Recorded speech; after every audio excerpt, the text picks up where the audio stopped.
यह प्यार भी कितना अजीब होता है। जब किसी को किसी से प्यार होता है तो वह सारे रिश्ते, सारे मर्यादाओं को लांघ देता है। अब चाहे माँ बाप, परिवार, रिश्तेदार कोई भी हो, सभी को भूल जाता है अपने प्यार को पाने के लिए।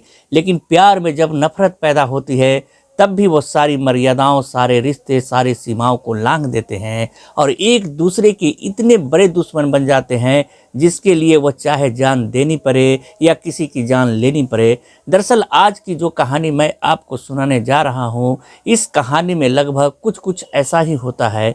दरअसल एक एयरफोर्स का जवान होता है, अपने ही सीनियर अधिकारी की पत्नी से वह तकरार कर बैठता है और तकरार कब प्यार में बदल जाती है और कब प्यार उनका अनैतिक रिश्ता यानी कि अवैध संबंध में बदल जाता है, पता ही नहीं चलता। और देखते देखते प्यार कब नफरत में बदल जाता है, इसका भी पता नहीं चलता। इसके बाद एक ऐसा कत्ल होता है, उस कत्ल की गूंज न केवल एयरफोर्स के पूरे स्टेशन में गूंजती है बल्कि उस प्रदेश में भी इस बात की चर्चा बहुत दिनों तक होती रहती है। दरअसल इस घटना को उस प्रदेश की सबसे बड़ी घटनाओं में से एक कहा तो शायद गलत नहीं होगा। आज की कहानी सुनने के बाद आप लोग भी हैरान हो जाएंगे, सोचने पर मजबूर हो जाएंगे कि यह प्यार जब होता है तब भी सीमाएं टूट जाती है और जब प्यार नफरत में बदलता है तब भी सारी सीमाएं टूट जाती है। आदाब, नमस्कार, सत श्री अकाल। मैं मुकेश चंद विद्यार्थी। आज की जो सच्ची घटना मैं आपको सुनाने जा रहा हूँ, ये सच्ची घटना है पंजाब प्रदेश का एक जिला है भटिंडा और इसी का ही एक इलाका लगता है भिसियाना। एयरपोर्ट स्टेशन में एक पद पर काम करने वाला जिसका नाम होता है विपिन कुमार शुक्ला, जो कि कारपोरल के पद पर काम कर रहा था।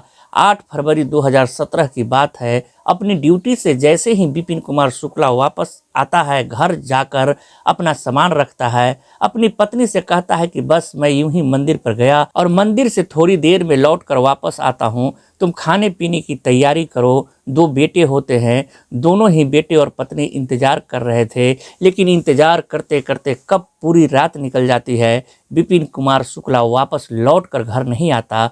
पत्नी परेशान हो जाती है, आसपास के लोगों से पूछती है कि मेरे पति गए थे लेकिन वापस लौट कर नहीं आए, मैं करूं तो क्या करूं। जब दिन निकल आता है तो वह सीनियर अधिकारी उसके पास जाती है, जाकर कहती है कि मेरे पति गए थे, उनका नंबर भी बंद आ रहा है, अभी ऐसी स्थिति में क्या किया जाए। तो सीनियर अधिकारी कहती है कि वो गया तो आ जाएगा वापस लौटकर, परेशान होने की बिल्कुल ज़रूरत नहीं है। जैसे जैसे दिन आगे बढ़ने लगता है तो दिन बढ़ते बढ़ते वो सीधा नज़दीकी पुलिस स्टेशन जाती है, कहती है कि साहब यह पत्र रहा, मेरे पति गायब हैं, रात भर उनका इंतज़ार करती रही, अब सुबह के वक्त हो चुके हैं लेकिन वो वापस लौट कर नहीं आया। पुलिस वाले भी समझा कर शांत कर देते हैं, कहते हैं कि कोई दिक्कत नहीं, परेशान होने की ज़रूरत नहीं है, वो आ जाएंगे वापस। लेकिन वो वापस लौट कर नहीं आता। 9 फरवरी बीत जाता है, 10 फरवरी बीत जाती है, 11, 12, 13, 14, 15, इस तरह से एक एक दिन लगातार बीत रहे थे। पत्नी की मुश्किलें लगातार बढ़ती चली जा रही थी। पत्नी ने यानी कि कुमकुम शुक्ला ने राष्ट्रपति हो, प्रधानमंत्री हो, गृह मंत्री हो, मुख्यमंत्री हो या पुलिस के बड़े से बड़े अधिकारी हो, सभी को पत्र लिखना शुरू कर दिया। मेरा पति गायब है, मेरे पति को ढूंढ लीजिए, मेरे पति का किसी ने अपहरण कर लिया है, लेकिन कहीं से भी कोई रिस्पॉन्स नहीं आता है। कहानी उसके घर तक पहुंच जाती है, यानी कि विपिन कुमार शुक्ला उत्तर प्रदेश की जिला गोंडा का एक गांव लगता है बैनी नगर, वहां के रहने वाली त्रिवेणी शुक्ला के घर में उसका जन्म होता है और वहीं पर वो पैदा हुआ था। पढ़ाई में होशियार होता है और एयरफोर्स में उसकी नौकरी लग जाती है। कारपोरल के पद पर नौकरी करते करते उसकी बिसियाना जो एयरफोर्स का जो स्टेशन होता है वहाँ रहने लगता है। कुछ दिनों के बाद अपनी पत्नी अपने बच्चों को भी लेकर चला जाता है, लेकिन उसका अचानक से गायब होना परिवार के लिए लगातार मुश्किलें बढ़ा रहा था। परिवार वालों का रो रो कर बुरा हाल हो जाता है, कहीं से कोई खबर नहीं लगती है। पुलिस वाले आने की कोशिश करते हैं, जांच करने की कोशिश करते हैं, तो यह बताया जाता है कि एयरफोर्स के जो स्टेशन पर अधिकारी होते हैं कहते हैं कि यह हमारा आंतरिक मामला है, हम देख लेंगे। शायद पुलिस ने यह कहते हुए अपनी जान बचाने की कोशिश की थी, लेकिन धीरे धीरे वक्त बीत रहा था और 13 दिन बीत जाते हैं। 13 दिन के बाद भी कोई अता पता नहीं चलता। हालांकि जब उच्च अधिकारियों का लगातार दबाव बढ़ रहा था तब जाकर इस मामले में एकना थाना पुलिस स्टेशन होता है। 15 फरवरी 2017 को एफआईआर दर्ज कर ली जाती है, गुमशुदगी की एफआईआर दर्ज कर ली जाती है। लेकिन पुलिस इस मामले को इतनी गंभीरता से नहीं ले रही थी जितना शायद लेना चाहिए था। आखिरकार 13 दिन बीत जाते हैं और यह बात 21 फरवरी 2017 की पुलिस के पास एक फ़ोन पहुंचता है कि साहब, यहाँ जो एयरफोर्स का जो स्टेशन है, सरकारी क्वार्टर है, यहाँ से अजीब तरह की दुर्गंध आ रही है, स्मेल आ रही है, आपको देखना चाहिए। अब पुलिस की फोर्स यहाँ आ जाती है, क्योंकि पहले से ही सूचना मिल रही थी, इसलिए पुलिस मामले को अब गंभीरता से लेने लगती है। एयरफोर्स के स्टेशन पर काम करने वाले जो उच्च अधिकारी होते हैं, अब वह भी शांत पड़ जाते हैं। आखिरकार लगभग 85 पुलिस ऑफिसर भारी पुलिस बल के साथ मौके पर पहुंच जाते हैं। 40 एयरफोर्स के ऑफिसर होते हैं। यहाँ आने के बाद जो डॉग स्क्वाड होता है, डॉग स्क्वाड को जैसे ही पुलिस ने उसको कपड़े सूंघाए, उस विपिन कुमार शुक्ला के, उसके बाद उस कपड़े को सूंघते हुए वो खाली क्वार्टर जो घर होता है, सरकारी आवास होता है, वो डॉग वहाँ पहुँच जाता है। वहाँ से निकलने के बाद वो दौड़ता हुआ एक दूसरे मकान की तरफ जा रहा था। पुलिस वाले उसके पीछे पीछे जा रहे थे। अब यहाँ कुछ मजदूर भी हैं, सैकड़ों लोग हैं जो इस दृश्य को अपनी आंखों से देख रहे थे। डॉग दौड़ते दौड़ते एक सीनियर एयरफोर्स का अधिकारी होता है जिसका नाम शैलेश कुमार होता है, शैलेश कुमार के क्वार्टर में पहुँच जाता है। वहाँ जाकर देखते हैं, हालांकि वो क्वार्टर खाली कर चुका है, लेकिन वहाँ उसे अजीब तरह की स्मेल आ रही थी। यहाँ से जब वो दूसरे क्वार्टर में शिफ्ट होता है शैलेश कुमार, तो उसी के क्वार्टर में पहुंच जाता है डॉग। अब यहाँ जाकर देखते हैं तो पुलिस वाले कहते हैं कि भाई, आपके घर की तलाशी लेनी पड़ेगी, आपके घर को सर्च करना पड़ेगा और सर्च कराना ही पड़ेगा आपको। आखिरकार जब पुलिस का लगातार दबाव बढ़ने लगता है, एयरफोर्स के अधिकारियों का दबाव बढ़ने लगता है, तब शैलेश कुमार को अपने घर की तलाशी लेने के लिए तैयार होना पड़ता है। अब शैलेश कुमार हालांकि उस वक्त मौके पर नहीं थे, उनकी पत्नी मौके पर थी। उनको फ़ोन किया जाता है क्योंकि वो ड्यूटी पर थे, जितनी जल्दी हो सके आप अपने क्वार्टर पहुंचिए, अपने घर आ जाइए। अब उनकी पत्नी होती है अनुराधा पटेल। अब अनुराधा पटेल की मौजूदगी में वो 8 महीने की लगभग गर्भवती महिला होती है। पुलिस वालों ने जब उसके घर की तलाशी लेना शुरू किया तो फ्रिज खोलकर देखा तो उसमें कुछ मांस के टुकड़े पड़े हुए थे, वो भी पॉलीथीन के अंदर पैक थे। तभी पुलिस ने और कुछ देखने की कोशिश की तो संदूक के अंदर भी कुछ टुकड़े मिल जाते हैं और साथ ही अलमारी के अंदर टुकड़े मिल जाते हैं। इस तरह से देखा जाता है तो 16 पैकेट मिलते हैं।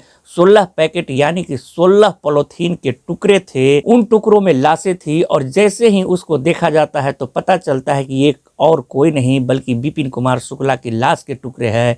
और जबकि उसके घर वालों ने जूतों से, कपड़ों से और जो सिर था उससे पहचानने की कोशिश की थी, हालांकि पहचान हो जाती है। अब पुलिस में हड़कंप मच जाता है, पूरे एयरफोर्स के स्टेशन पर हड़कंप मच जाता है। ये खबर अखबारों के माध्यम से, सोशल मीडिया के माध्यम से वायरल होना शुरू हो जाती है कि 27 साल का एक एयरफोर्स का जवान होता है, वह अचानक से गायब हो जाता है।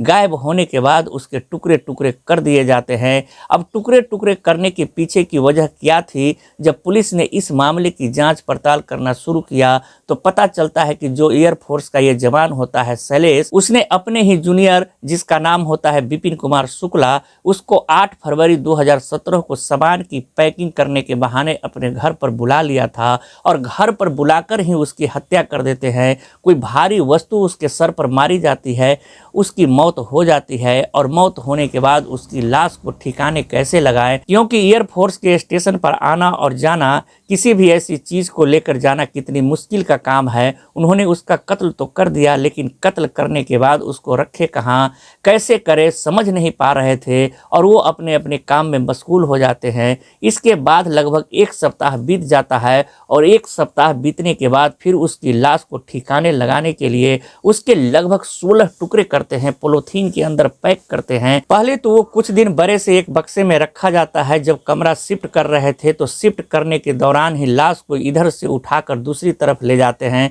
जब कत्ल किया गया था तो उसकी कुछ ब्लड के निशान, उसकी कुछ ऐसी चीजें थी जिसकी स्मेल रह जाती है और स्मेल की वजह से वो डॉग उसके पीछे पीछे दूसरे वाले कमरे तक पहुंच जाता है।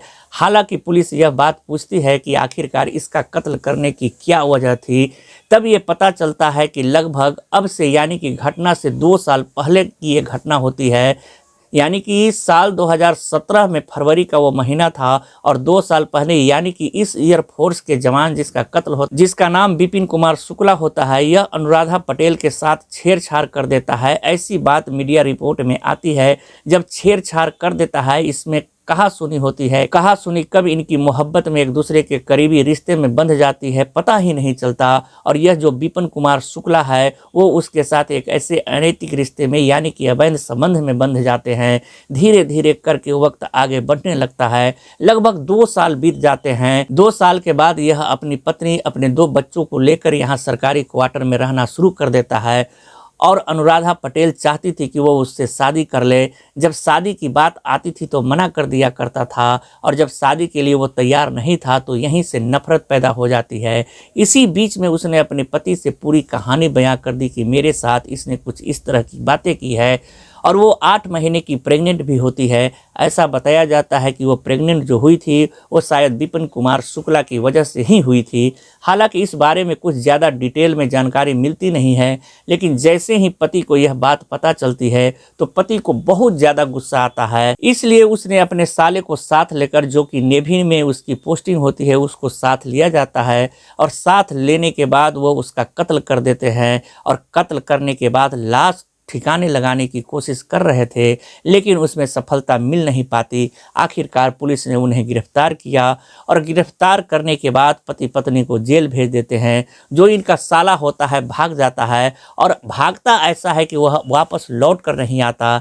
आखिरकार पुलिस उसे गिरफ्तार करने के लिए तमाम कोशिशें करती है, लेकिन वह मिलता नहीं है। इधर मामला कोर्ट में चला जाता है, और ट्रायल कोर्ट में मामला पहुंचता है। तो पूरी कहानी सुनने के बाद 15 मार्च 2019 को ट्रायल कोर्ट शैलेश पटेल को, जो कि एयरफोर्स का अधिकारी होता है, उसको सजाए मौत का हुक्म सुनाया जाता है। कहा जाता है कि इसको तब तक फांसी के फंदे पर लटका के रखा जाए जब तक इसकी प्राण न निकल जाए। और उसकी जो पत्नी होती है अनुराधा पटेल, उसको 5 साल की सजा सुनाई जाती है, क्योंकि बताया जाता है कि पूरे हत्याकांड में उसकी जो भूमिका होती है, उसका जो साथ देती है, उसने सिर्फ सबूत छिपाने की कोशिश की है, इसलिए इसको 5 साल की सजा दी जाती है। अब ये दोनों हाई कोर्ट की तरफ रुख करते हैं, और मार्च 2021 में अनुराधा की सजा को 5 साल हुई थी, 5 साल से घटाकर 6 महीने कर दी जाती है। उसमें कोर्ट की तरफ से यह बताया जाता है कि कोई 8 महीने की गर्भवती है, वो इतना बड़ा काम कैसे कर सकती है, इसलिए इसकी सजा को कम कर दिया गया, यानी कि वो 5 साल से घटाकर सीधे 6 महीने कर दी जाती है। लेकिन शैलेश पटेल की जो सजा थी, फांसी की सजा, उसको जो सुनाई गई थी, उसको फांसी की सजा को उम्र कैद में तब्दील कर दिया जाता है। और कहा जाता है कि इसको तब तक सलाखों के पीछे रखा जाए जब तक इसकी अंतिम सांस न निकल जाए। इसको पेरोल वगैरह में किसी तरह की कोई रियायत नहीं मिलनी चाहिए। इसके बाद बताया जाता है कि इन्होंने सुप्रीम कोर्ट की तरफ रुख किया, लेकिन सुप्रीम कोर्ट ने साफ साफ शायद इनकार कर दिया कि जब हाई कोर्ट से आपको रिलीफ मिल चुका है तो अब ज़्यादा रिलीफ मिलेगा नहीं। हालांकि अभी भी कई सारे ऐसे प्राव है जिसमें अपील की जा सकती है। हो सकता है सज़ा कम हो जाए, हो सकता है कि ना हो, लेकिन इसको rare of the rare case में नहीं माना। इसमें बताया गया था कि हत्या करने के लगभग 1 सप्ताह के बाद उसकी लाश को ठिकाने लगाने के लिए उसके शव के टुकड़े किए गए थे। यदि उसी दिन जिस दिन हत्या की जाती है उसी दिन लाश के टुकड़े कर दिए जाते तो शायद ये rare of the rare case में शामिल हो जाता। दोस्तों, इस पूरे घटनाक्रम को सुनाने का उद्देश्य किसी को परेशान करना नहीं है, किसी का दिल दुखाना नहीं है, बल्कि आपको जागरूक करना है, आपको सचेत करना है। जो इनका साला होता है, बताया जाता है कि वह मुंबई से दुबई की तरफ भागने की फिराक में था। जैसे एयरपोर्ट पर उसके कागजातों की चेकिंग वगैरह चल रही थी, तो इसी बीच में जो मुंबई की पुलिस होती है वो पंजाब की पुलिस से संपर्क करती है और उसको भी गिरफ्तार कर लेती है। दोस्तों, तो मिलते हैं नई वीडियो में नई कहानी के साथ। तब तक आप अपना और अपने परिवार का ख्याल रखें, सुरक्षित रहें, सतर्क रहें। जय हिंद, जय भारत।